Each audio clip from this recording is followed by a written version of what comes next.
ओलीजीको बारेमा सडकबाट सायद विरोध गर्ने मभन्दा बेसी कसैले पनि गरेन होला। मैले ओलीजीको आलोचना गर्दा उहाँले त्यसलाई सहर्षपूर्वक लिनुभएको छ, म त्यो क्षमताको कदर पनि गर्छु। भण्डारीजीले मैले केही रात अध्ययन गरेर यो पुस्तक पढिसकेँ। राष्ट्रिय हितलाई सर्वोपरि राखेर देशको फाइदाका लागि पद जान्छ भने जाओस् भन्ने कुरालाई ध्यानमा राख्नुपर्छ। ओलीजीले उठाउनु भएको छ, म ओलीजीलाई पनि कङ्ग्रेचुलेट गर्न चाहन्छु। तर मेरो अपेक्षा के थियो भने खालि त्यो भारतले बनाएको एउटा ताल त्यसलाई नेपालले स्वीकार गर्दैन भन्ने कुरा मात्रै होइन कि हामी नेगोसिएसनमा महाकाली नदीको मुहान कहाँ छ भन्ने कुरा निर्क्योल गर्छौँ भन्ने विषयमा जसरी हामी जान सकेनौँ। ढुङ्गा हान्न लगाइएको छ, मेरो गाडीमा ढुङ्गा, मै माथि ढुङ्गा हाने।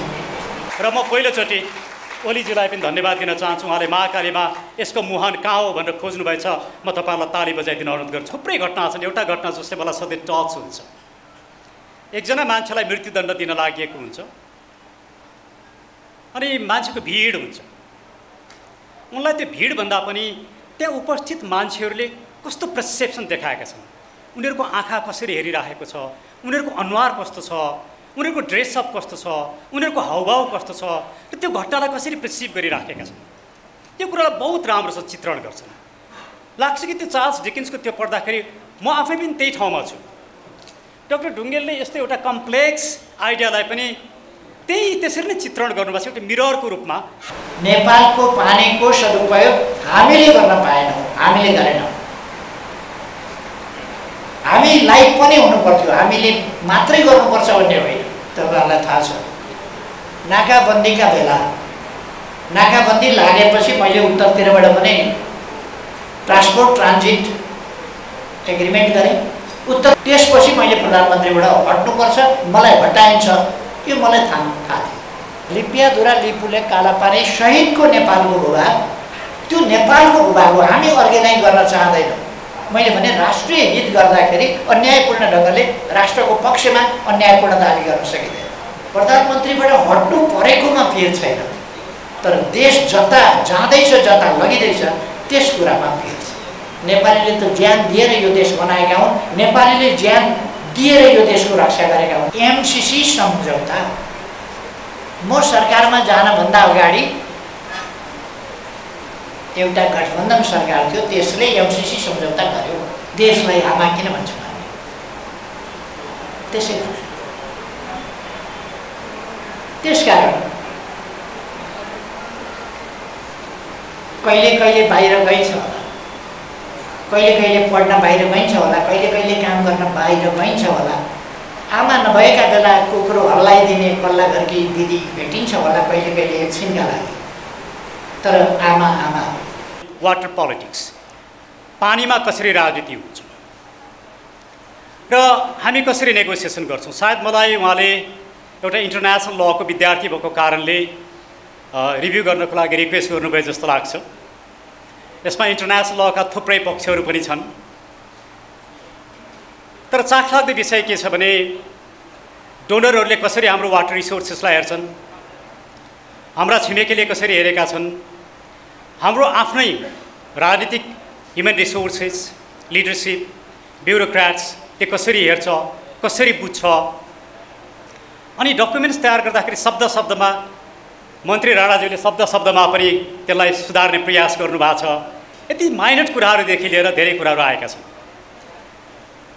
त्यसले के देखाउँछ भने यसले क्यारी गरेको आइडिया चाहिँ वाटर रिसोर्सेस आफैमा नेपालको लागि भ्यालुएबल छ, कसैले भनिरहनै पर्दैन, तर यसमा हुने पोलिटिक्स कस्तो छ भन्ने कुरा बुझ्नका लागि यो जेनेरेसनलाई मात्रै होइन अर्को जेनेरेसनलाई पनि यो पुस्तक ज्यादै उपयोगी हुन्छ र यो मुलुककै लागि एउटा उपयोगी पुस्तक छ। र यसले दिएको आइडियाज, जे आइडियामा यो पुस्तकको संरचना भएको छ त्यो ज्यादै लाभदायक छ भन्ने मलाई लाग्छ। मैले आइडियाजको बारेमा यहाँहरूले यो पुस्तक पढ्नुभयो भने म हुन त त्यससँग कम्पेयर गर्न त मिल्दैन, तर म कम्पेयर गर्छु।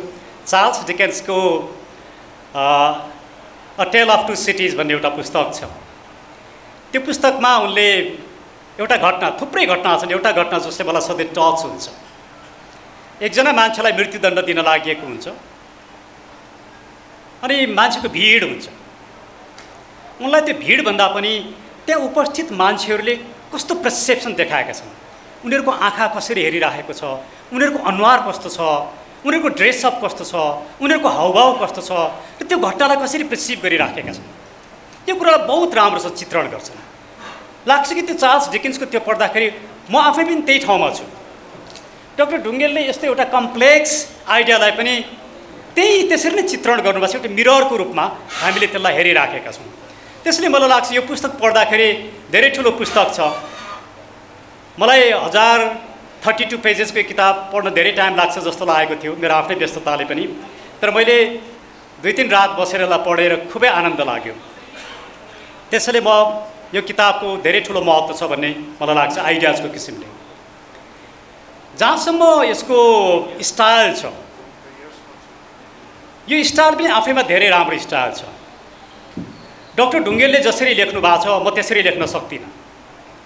म चाहिँ कन्सेप्चुअल किसिमको एनालिसिस गर्ने राइटर हो, तर उहाँको एनालिसिस कस्तो छ भने घटना, तथ्य र पात्र, घटना, तथ्य र पात्रलाई यति जीवित रूपमा उहाँले प्रस्तुति गर्नुभएको छ, सायद यो क्षमता बिरलै मान्छेमा हुन्छ। मैले त जति कोसिस गरे पनि म त्यो सक्दिनँ। त्यसले मलाई के लाग्यो भने म यो कुनै नेगोसिएसनमा पनि नभएको, कहिले सत्तामा पनि नभएको, संसदमा पनि नभएको, तर एउटा डिस्टेन्ट अब्जर्भरको रूपमा एकाडेमिक क्षेत्रमा काम गरिरहेको एउटा व्यक्तिले हेर्दाखेरि मलाई के लाग्यो भने यो पुस्तकको सबैभन्दा महत्त्वपूर्ण कुरा चाहिँ यसको स्टाइल हो।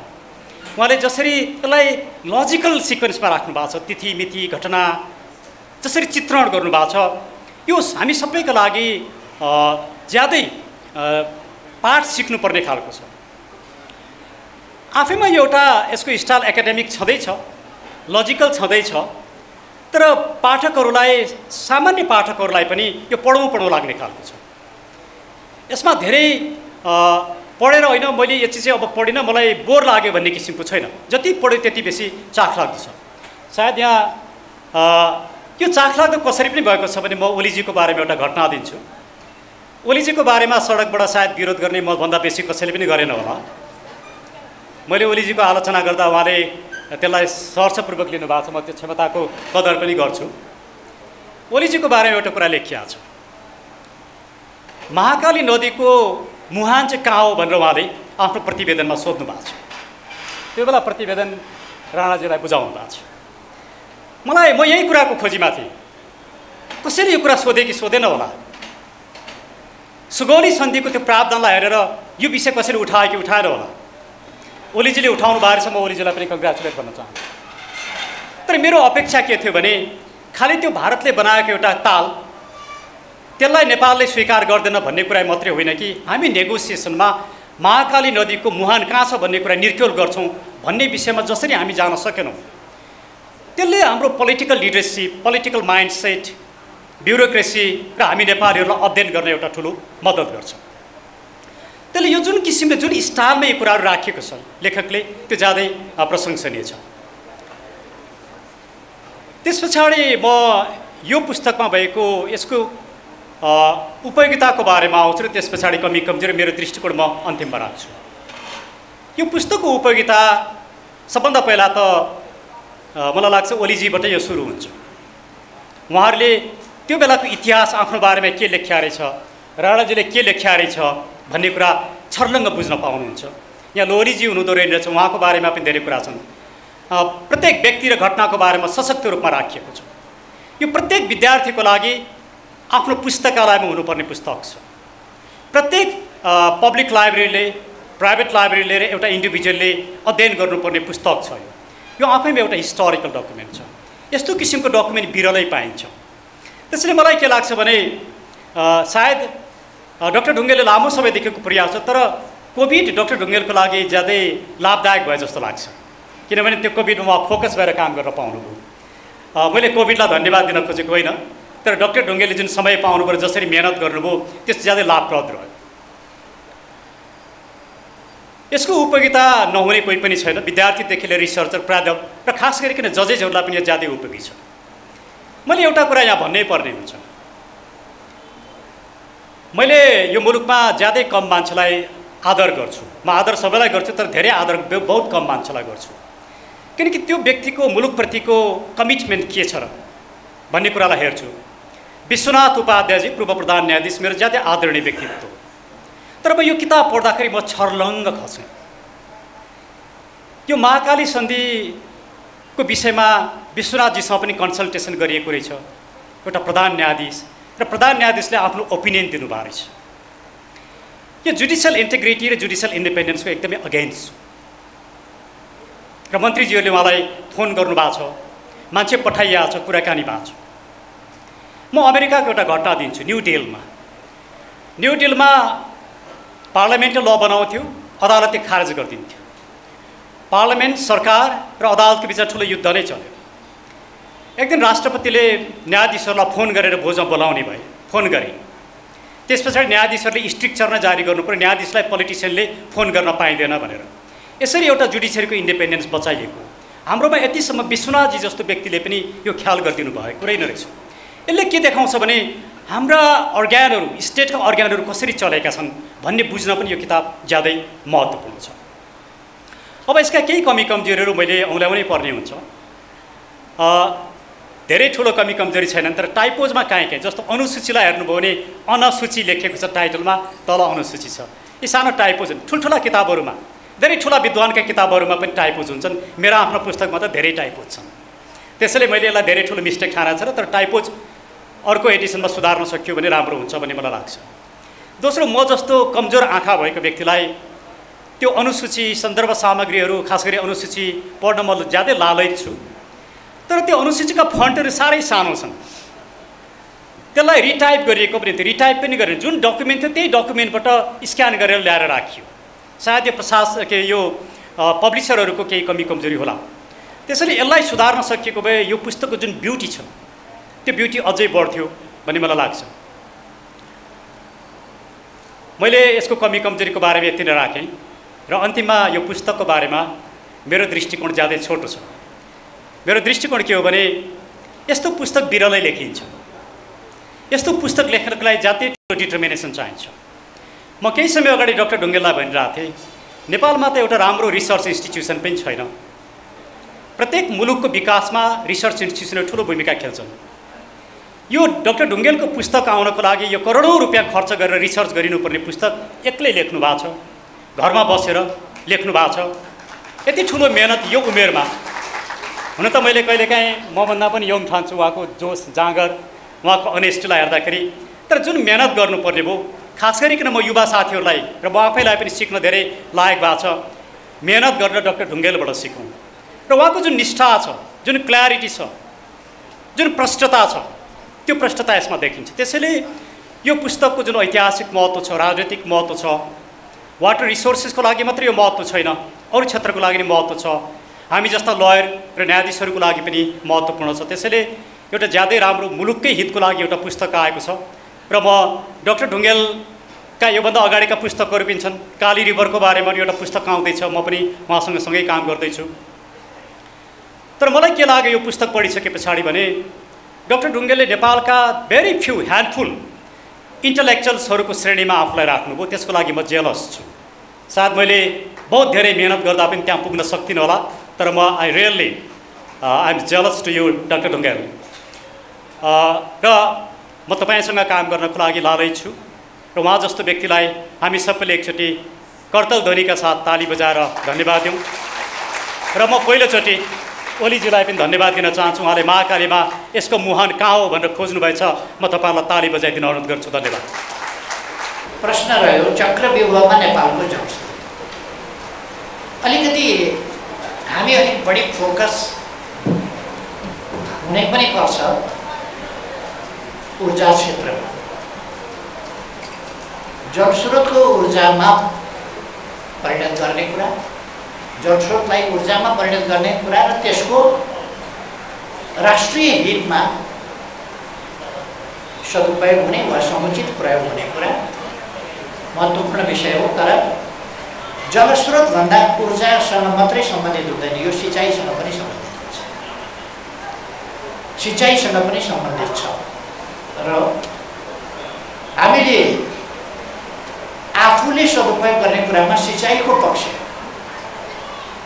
हामीसँग भएको जलस्रोतको हामीले हाम्रो भूमि सिँचाइ गर्नेमा प्रयोग गर्न चुक्नु हुँदैन। किनभने कृषिको आधुनिकीकरण, व्यावसायिकीकरण बिना हामी नेपालको आर्थिक रूपान्तरण गर्न सक्दैन। त्यसो हो भने हामीलाई जलस्रोतको जमिनसँगै जलको सदुपयोग बिना, जमिनको मात्रै सदुपयोगबाट कृषिको आधुनिकीकरण हुँदैन, व्यावसायिकीकरण पनि हुन सक्दैन।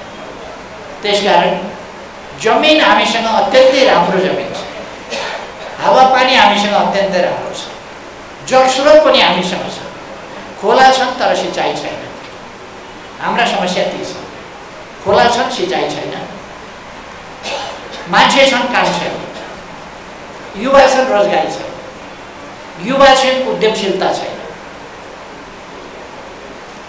हामीसँग मिनरल्स छन् सदुपयोग गर्न सकेका छैन, फलाम खानी छ निकालेर फलाम चलाउन सकेका छैन, पेट्रोलियम पदार्थको खानी छ त्यो पनि निकाल्न सकेका छैन। कसैले त्यो कुरा गर्यो भने हामी त्यसलाई मजाकमा उडाउन चाहन्छौँ। सायद अलिकति आइडियोलोजी मिलेन भने त त्यसलाई चम्मै कडाएर उडाउन खोज्छौँ, अलिक माथि पुर्याएपछि त्यसको धागो पनि काटिदिन्छ। हाम्रो चलाउन पर्छ। त्यसर्थ हामीले हाम्रा सम्पूर्ण मानव शक्ति र अरू प्राकृतिक भूगोलको, जमिनको, पानीको, हावाको, हाम्रा हिमालको, हाम्रा पहाडको, हाम्रा भावर प्रदेशका, हाम्रा तराईका, मधेस भूमिका, समथर भूमिका, यी सबैको समुचित प्रयोग, पानीको प्रयोग, ताल तलैयाको प्रयोग, अरू सबै चिजको पनि हामीले समुचित प्रयोग गर्नुपर्दछ। चिन्ता त्यही हो। त्यसको समुचित प्रयोग किन हुन सकिरहेका छैन? समुचित प्रयोगका लागि के चाहिन्छ त भन्दा पहिलो कुरा त एउटा गलत मान्यता अलिकति छ, राष्ट्रिय हितबाट प्रस्थान गर्नुपर्दछ भन्ने। यो राष्ट्रिय हितबाट प्रस्थान गर्नुपर्दछ, तर राष्ट्रिय हित हेर्नुपर्दछ, सँगसँगै न्याय पनि हेर्नुपर्दछ। त्यसमा न्याय चाहिँ छ कि छैन र अन्तर्राष्ट्रिय उत्तरदायित्व त्यो पनि हेर्नुपर्दछ। होइन भने त राष्ट्रिय हितलाई मात्रै हेर्ने हो भने ठुला देशले साना देशलाई, बलियाले कमजोरलाई कराप्चा पारिहाल्ने हो भने त्यो त उसको राष्ट्रिय हित हुन्छ। राष्ट्रिय हितका लागि जसो पनि गर्नु हुँदैन, न्याय पनि हेर्नुपर्छ। त्यहाँ राष्ट्रिय हितका लागि न्याय चाहिँ छ कि छैन, राष्ट्रिय हितको चर्चा गरिरहँदा न्याय चाहिँ छ कि छैन, राष्ट्रिय हितको चर्चा गरिरहँदा अन्तर्राष्ट्रिय उत्तरदायित्व अनुसार हुन्छ कि हुँदैन, यी कुराहरूलाई पनि हेर्नुपर्छ। र हामीले लगानीकर्ताहरूलाई, लगानी गर्न चाहनेहरूलाई, कसैलाई पनि, हाम्रा छिमेकी वा अरू कोही भन्दा पनि बढी जहाँसम्म जलस्रोतको कुरा आउँछ त्यो हुन त जलस्रोत, हाम्रो जलस्रोतको पिउने पानीका रूपमा पनि असाधारण महत्त्व छ र त्यो हामीले गर्न सकेका छैनौँ। तर विश्वलाई हामी साँच्चैको मिनरल वाटर त्यसलाई अलिकति मात्रा मिलाएर विश्वव्यापी रूपमा पठाउनु हो भने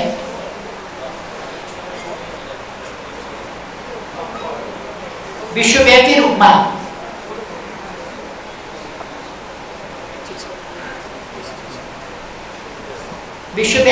हामी पिउने पानी पनि पुर्याउन सक्छौँ। त्यो सानो कुरा होइन। फेरि जलस्रोतको उपयोग पिउने पानीमा हुन्छ, सफाइमा हुन्छ, सिँचाइमा हुन्छ, ऊर्जामा हुन्छ, अरू अनेक कुराहरूमा हुन्छ। यी सबैमा हामीले समुचित ढङ्गले पिउने पानीको देखि लिएर ऊर्जाको सम्म प्रयोग गर्नुपर्छ। यसका लागि हाम्रो मुख्य रूपमा के हुन पर्दछ त भन्दा किन हामी ठगिएका छौँ? आयोजना बने फाइदा के भयो?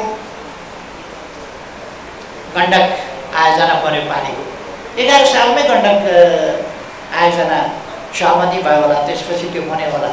तर त्यसले नेपाललाई फाइदा के भयो? नेपालको पानीको सदुपयोग हामीले गर्न पाएनौँ, हामीले गरेनौँ।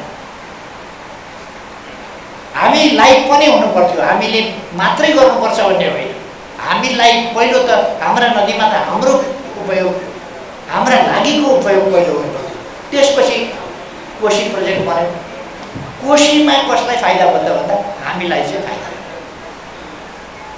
हामीलाई फाइदा भयो। यो दुःखद पक्ष हो। र सिँचाइको क्षेत्रमा हामीलाई फाइदा नहुने, हाम्रो जलस्रोतको उपयोग फाइदा नहुने गरेको एउटा अभ्यास सुरु भयो। त्यसपछि ऊर्जामा त्यसै गरी सुरु भयो। यस्तो हुन नदिनका लागि पहिलो कुरा त हामीले राष्ट्रिय हितलाई, जो जायज छ, मैले अघि भने नाजायज राष्ट्रिय हित खोज्नु हुँदैन। हरेक राष्ट्रले उत्तिकै जायज रूपमा राष्ट्रिय हित खोज्नु पर्दछ र नेपालले आफ्ना नदीनाला, आफ्ना जलस्रोत, आफ्ना पानीको जायज राष्ट्रिय उपयोग, जायज आफूले फाइदा लिन पाउन पर्दछ। र त्यसका लागि नेपालले पहिलो कुरा त नेपालको आफ्नो राष्ट्रिय हितमा अडान हुनु पर्यो। राष्ट्रिय हितका लागि अडान भयो भने हामी हाम्रा हितहरूको रक्षा गर्न सक्छौँ। अडान नै भएन भने रक्षा कसरी गर्ने? हाम्रो दृष्टिकोण, हाम्रो अडान र हामी मुखी सत्ता जोगाउनका लागि राष्ट्रिय हितलाई तिलाञ्जली दिने खालका गलत अभ्यास गर्न उद्यत हुनु हुँदैन। राष्ट्रिय हितलाई सर्वोपरि राखेर देशको फाइदाका लागि पद जान्छ भने जाओस् भन्ने कुरालाई ध्यानमा राख्नुपर्छ। पूर्व प्रधानमन्त्री कृष्णदेव विष्टले 8 सालमा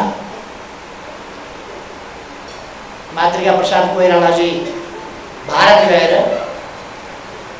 8 साल माघमा उत्तरी सिमानामा दक्षिणी छिमेकीका 17वटा सैन्य पोस्टहरू राख्ने सहमति गराउनुभयो।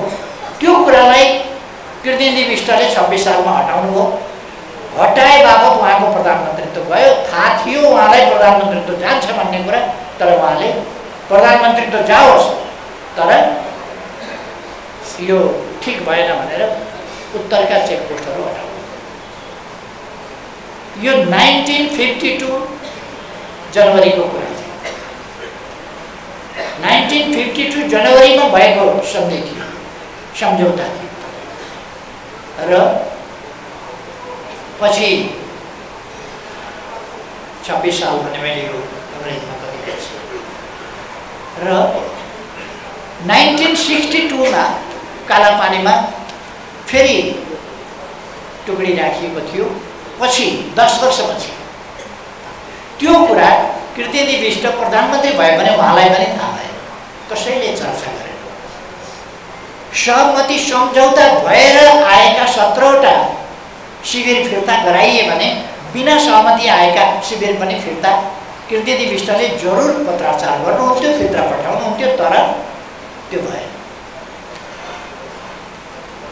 र त्यति बेला अहिले जस्तो राष्ट्रहितमा काम गर्यो भने खुट्टा तान्ने दलीय प्रवृत्ति पनि हुर्किन पाएको थिएन। त्यस बेलाको सिस्टम बेग्लै थियो। र तपाईँहरूलाई थाहा छ, नाकाबन्दीका बेला नाकाबन्दी लागेपछि मैले उत्तरतिरबाट पनि ट्रान्सपोर्ट ट्रान्जिट एग्रिमेन्ट गरेँ। उत्तरतिरका पनि नाका खोलेर अब उपरान्त नेपालमा नाकाबन्दी हुन नसक्ने परिस्थिति सिर्जना गरेँ। मलाई थियो त्यसपछि मैले प्रधानमन्त्रीबाट हट्नुपर्छ, मलाई हटाइन्छ, यो मलाई थाहा थियो।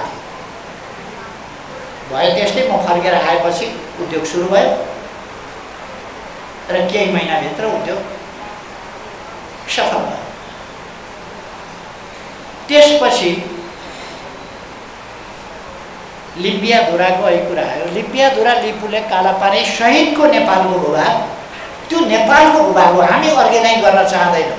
मैले भने राष्ट्रिय हित गर्दाखेरि अन्यायपूर्ण ढङ्गले राष्ट्रको पक्षमा अन्यायपूर्ण दाबी गर्न सकिँदैन, गर्नु हुँदैन। न्यायोचित मात्रै दाबी गर्नुपर्छ। र त्यो लिम्बियाधुरा लिपुले कालापानी जो 1816 जनवरीमा सम्झौता भएर मार्चमा त्यो कार्यान्वयन भइसकेको सुगौली सन्धिले महाकालीको उद्गमदेखिको यो पूर्वपट्टिको भूभाग नेपालको हो भनेर भनिसकेपछि यसमा विवादको विषय नै हुन सक्दैन। तर कहिलेबाट छोडियो भूभागको नक्साबाट, नेपालको नक्साबाट त्यो भूभाग हटाइयो। पहिले त्यो भूभाग थियो, पछि हटाइयो। हटाइएको रहेछ इतिहास खोज्दै जाँदा। त्यसलाई सामेल गरेपछि त्यति बेला पनि मलाई थाहा थियो अब यहाँ ठुलै उपद्रव बचिनेवाला छ, तर मैले प्रधानमन्त्रीबाट हट्नुपर्छ त्यो कुरा थाहा थियो र नमन्दै हट्न पर्यो। त्यसमा मलाई प्रधानमन्त्रीबाट हट्नु परेकोमा पिर छैन, तर देश जता जाँदैछ, जता लगिँदैछ त्यस कुरामा पिर छ। हामीले सत्तामुखी होइन, सत्ता प्राप्त गर्ने र सत्ता जोगाउने कामका लागि जेसुकै पनि गरिदिने खालको होइन। देशको सार्वभौमसत्ता, स्वाधीनता, स्वतन्त्रता, भौगोलिक अखण्डता र जायज राष्ट्रिय हित र राष्ट्रिय स्वाभिमानका रक्षाका लागि नेपालीले त ज्यान दिएर यो देश बनाएका हुन्, नेपालीले ज्यान दिएर यो देशको रक्षा गरेका हुन् भने आज ज्यान दिइरहनुपर्ने आवश्यकता छैन, कमसेकम अडिए पुग्छ। लड्न पर्दैन, अडे पुग्छ भनेर मैले पहिले पनि भने। आज लडाइँ गरिरहनु पर्दैन, अडे पुग्छ। हिजो लड्नु पर्थ्यो, आज अडे पुग्छ। अड्नु मात्रै सक्नुपर्छ। त्यसो भएर यो कुरामा राष्ट्र एकजुट सुन्छौँ, राष्ट्र एकजुट हुनु पर्यो भने राष्ट्र एकजुट त्यस्तो बेला हुने गरेको छ जस्तो टनकपुर सम्झौता 81 मा भयो, 48 सालमा टनकपुर सम्झौता भयो। सम्झौतालाई सम्झौता होइन भने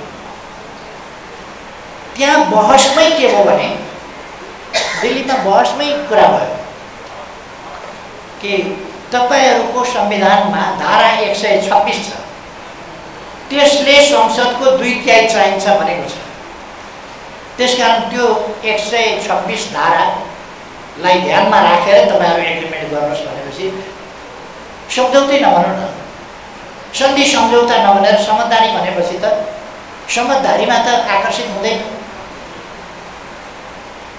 कस्तो ठुलो बुद्धिमत्ताको कुरा आयो, बुद्धिको खेलको कुरा आयो। समझदारी र समझदारी हामीले संसदमा पेश गरेर छलफल गर्यौं। समझदारी भन्ने कुरा त्यस ठाउँबाट त्यसमा गल्ती के थियो, प्रमुख गल्ती भने लेफ्ट एफर्ट्स बन्द बनाउन, देब्रे तटबाध बनाउनका लागि नेपालको जमिन भारतलाई दिने भन्ने कुरा थियो, जो शाब्दिक हिसाबले पनि गलत थियो। भारतलाई बाँध बाँध्नका लागि नेपालको जमिनमा बाँध बाँध्ने इजाजत दिने, नेपालको जमिनमा बाँध बाँध्न, नेपालको सार्वभौमसत्ता कायम राखेर बाँध बाँध्न इजाजत दिन सके। तर बाँध बाँध्नका लागि आवश्यक परेको हुनाले 2.9 हेक्टर जमिन भारतलाई दिने भन्ने कुरा गलत, त्यो सच्याउनै पर्छ। अर्को, नेपालको हक स्वरूप पानी होइन, बिजुली होइन, महान उदारताका साथ दिने कुरा थियो। यस्ता शब्दावलीहरू दुई सोभरेन राष्ट्रका बीचमा, दुई सार्वभौमसत्ता सम्पन्न राष्ट्रका बीचमा यस्ता शब्दावलीहरू उपयुक्त हुँदैन। त्यसै कारण हामीले यसलाई सच्याउनु पर्छ भने शारदा नहर चाँदनी दोधाराको उत्तरबाट, सिरानबाट पश्चिम बगेर जान्छ भने चाँदनी दोधारामा पानी दिने व्यवस्था हुनुपर्छ भनेर त्यसमा सुधार्न लगायो। दुईपल्ट त्यसलाई सच्यायो र त्यसलाई एकीकृत महाकाली सन्धिको रूपमा लग्यो धेरै डिबेट गर्न सकिन्छ, तर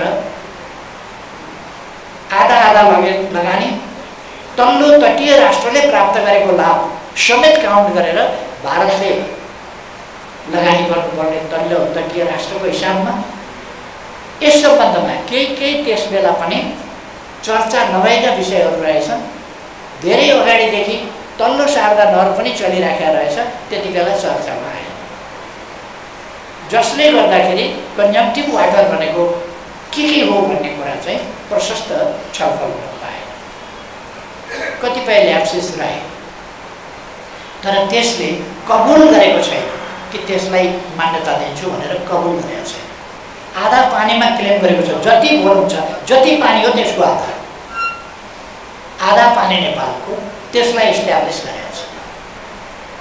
कृपापूर्वक दिइएको होइन, अधिकार स्वरूप लिइएको। चाँदनी दोधालाई 10 क्युमेक्स पानी शारदा नहरबाट, यो 1928 देखि चलेको नहर, 20 मा एग्रिमेन्ट भएर 20 बाट निर्माण सुरु भएर 28 मा तयार भएर 1928 देखि चलेको नहर हामीले 96 मा गएर अलिक सच्याउन खोज्यौँ र 10 क्युमेक्स पानी त्यस विभागलाई दिनुपर्छ भन्यो। फेरि त्यसको 20 वर्षपछि म प्रधानमन्त्री हुँदा मैले नै 10 क्युमेक्स पानीको कुरा रिपिटेडली बारम्बार उठाएर अब त्यसको तयारी हुँदैछ, त्यसको डिपिआर त्यो हेडवर्क हुँदैछ र हामी त्यहाँबाट 10 क्युमेक्स पानी चाँदनी दोधारालाई चाहिन्छ र त्यति पानी त्यहाँबाट लिन्छौँ र आधा पानीको हक स्थापना गरेका छौँ। त्यसमा रहेका अस्पष्टता केही हटाउन जरुरी छ। आधा पानी आधा दुध, हामीले प्रयोग गर्न नसकेको पानी, त्यस पानीलाई हामी केही गर्न सक्दैनौँ। प्रयोग गर्न नसकेकोलाई देखिहाल्यो। हामीलाई प्रयोग गर्न चाहिए जति पानी हामी प्रयोग गर्न सक्छौँ, त्यसै कारण हामीले त्यता लाग्यो चाँदनी दोधारा समेत। अथवा यो चाहिँ एउटा इम्प्रुभमेन्ट थियो, एउटा प्रोजेक्टको कुरा हो। तर आज म एउटै प्रोजेक्टको बारेमा चर्चा गरिरहन चाहन्न, किनभने यो पुस्तकको अभिप्राय एउटा प्रोजेक्ट विशेष होइन, नेपालको जलस्रोतको कुरा हो। समग्र जलस्रोतको उपयोग कसरी गर्ने, ऊर्जा क्षेत्रमा उपयोग कसरी गर्ने, इरिगेसन सेक्टरमा उपयोग कसरी गर्ने, अथवा नेपालको हितमा नेपालको जलस्रोतको उपयोग कसरी हुने, चक्रव्यूहमा पर्न नदिएर यसलाई कसरी बचाउने भन्दा अघि नै मैले भने एउटा सत्तामुखी होइन, राष्ट्रमुखी, राष्ट्रिय हितमुखी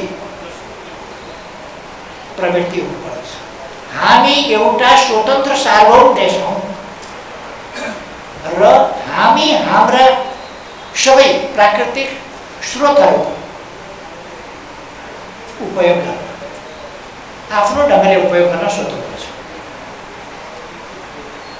कतिवटा कुरा विगतमा चुकिएको छ, अब आगामी दिनमा चुक्न हुँदैन। हामी कसैका विरुद्ध छैन, हामी हाम्रो राष्ट्रिय हितको पक्षमा मात्रै छौँ, कसैका विरुद्ध होइन। अहिले जुन कुराहरू उठेका छन् ती राष्ट्रहितको पक्षमा मात्रै। अर्को यस्ता खालका कुराहरूको चलाखीपूर्ण प्रचारको केही अर्थ हुँदैन। जस्तो मैले एमसीसी सम्झौता, म सरकारमा जानभन्दा अगाडि एउटा गठबन्धन सरकार थियो, त्यसले एमसीसी सम्झौता गर्यो। म सरकारमा गएपछि मैले राष्ट्रिय बहसको विषय हुनुपर्छ, भन्ने कुरा उनसा ठुलो कुरो, संसदमा लगेर पेश गर्नुपर्छ, पेश गरियोस् भनेर अमेरिकाको पनि डिमान्ड थियो। मैले भने यो सरकारले खुसुक्क लागू गर्ने परिपाटी गलत। यस्ता विषयहरू, गम्भीर डिबेटका विषयहरू, यस्ता कुराहरू राष्ट्रिय डिबेटको विषय बनाऊ भनेर खुदै दाता राष्ट्रले, दाता संस्थाले वा कसैले माग गर्छ भने झन् खुसीको कुरो। हाम्रो देशको हितमा छ कि छैन त्यसलाई छलफलमा लैजाउँ भनेर मैले पार्लियामेन्टमा पेस गरेँ। ममाथि आरोप के भने अहिलेसम्म पनि त्यो आरोप छँदैछ। पार्लियामेन्टमा पेस किन गरेँ, पार्लियामेन्टमा प्रस्तुत किन गरेँ?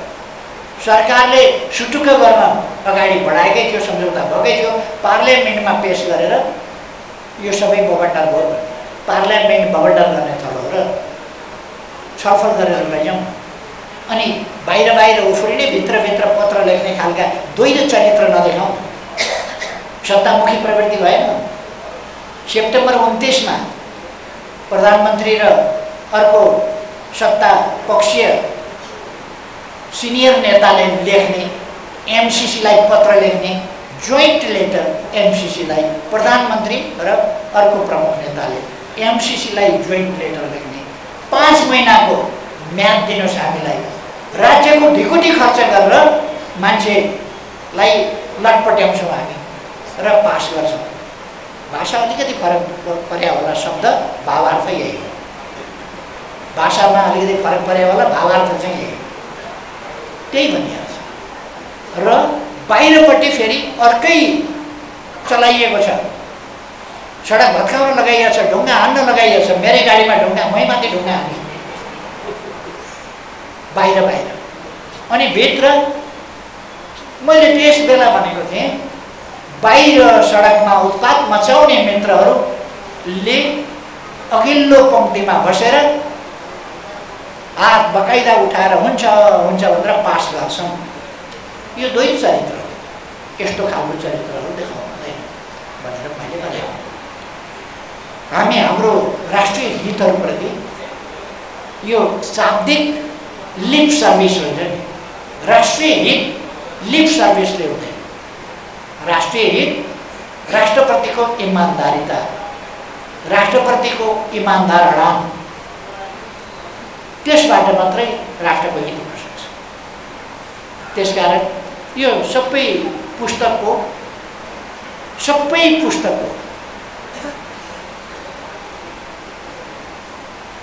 यो अष्टादश पुराणेषु व्यासस्य वचनद्वयं वर्तते।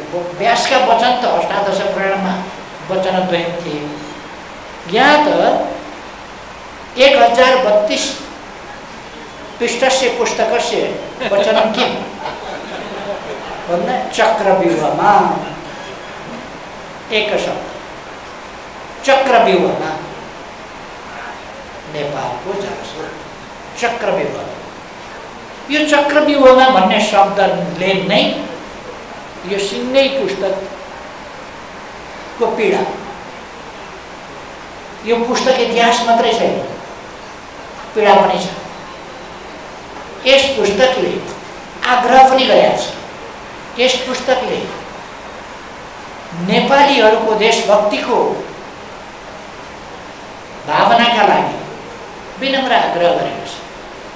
कमसेकम यस देशको हावामा सास फेरेका हामी, यस देशको पानी पिएर बाँचिरहेका हामी, यस देशको पानीबाट जीवन चलाइरहेका हामी, कमसेकम यस देशको अन्न पानीबाट जीवन चलाइरहेका, यस देशप्रति इमान्दार हौँ। यस देशका खनिज पदार्थहरूमाथि, यस देशका विभिन्न स्रोतहरूमाथि इमान्दार हौँ। जसमा हामी जन्म्यौँ, हुर्क्यौँ, बढ्यौँ, हाम्रो जिन्दगी चलेको छ, त्यसप्रति त इमान्दार हौँ। देशलाई आमा किन भन्छौँ हामी? त्यसै कारण। त्यसकारण कहिले कहिले बाहिर गइन्छ होला, कहिले कहिले पढ्न बाहिर गइन्छ होला, कहिले कहिले काम गर्न बाहिर गइन्छ होला। आमा नभएका बेला कुकुरो हल्लाइदिने पल्ला घरकी दिदी भेटिन्छ होला कहिले कहिले एकछिनका लागि। तर आमाले फेरि आएर हेरविचार गर्नुपर्छ, स्याहारचाह गर्नुपर्छ। आमा हो। आमा नभएका बेला एकछिन अथवा आमा छोडेर एकछिन परतिर गएका बेला कसैको औँलो समातेर हिँड्नु बेग्लै कुरा हो। त्यसकारण देशलाई आमासँग जोडिएको, आमासँग तुलना गरिएको किन भन्दा हामी आफ्नै आमाप्रति इमान्दार हुन सक्दैनौँ भने, आफ्नै आमाप्रति यो शब्द जालले काम चल्दैन, शब्द जाल होइन। हृदयको इमामले देशको हित गर्छ, शब्द जालले हित गर्ने होइन। कूटनीति त्यति बेर हुन्छ बेइमानी गरेर राष्ट्रिय हित छोडेर कुनै कूटनीति हुँदैन। कूटनीति राष्ट्रिय हितप्रति स्पष्ट भएर राष्ट्रिय हितमा अडेर त्यसलाई नगुमाएर अनि सफलता प्राप्त गर्नु चाहिँ कूटनीति हुन्छ। यदि सफलता प्राप्त गर्न सकिएन तक्षण भने राष्ट्र हितलाई तिलाञ्जली दिएर कुनै पनि व्यक्ति कर्म गर्नु हुँदैन।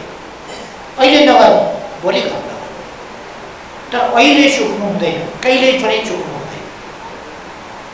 त्यो देशप्रतिको इमान्दारिता हो। मैले थाहा पाएसम्म अलिकति थोरैमा हेरे बुझेसम्म चक्रव्यूहमा नेपालको जलस्रोतमा द्वारिका ढुकेलजीले यिनै कुराहरू विस्तृत गर्नुभएको मैले पाएको छु। र म फेरि एकपल्ट उहाँलाई धेरै धेरै बधाई भन्न चाहन्छु। यत्रो र यस्तो ग्रन्थ लेखनमा सफलता प्राप्त गर्नुभएको र यस ग्रन्थलाई हामीसम्म ल्याइ पुर्याउने सिमल प्रकाशनलाई पनि म धन्यवाद भन्न चाहन्छु।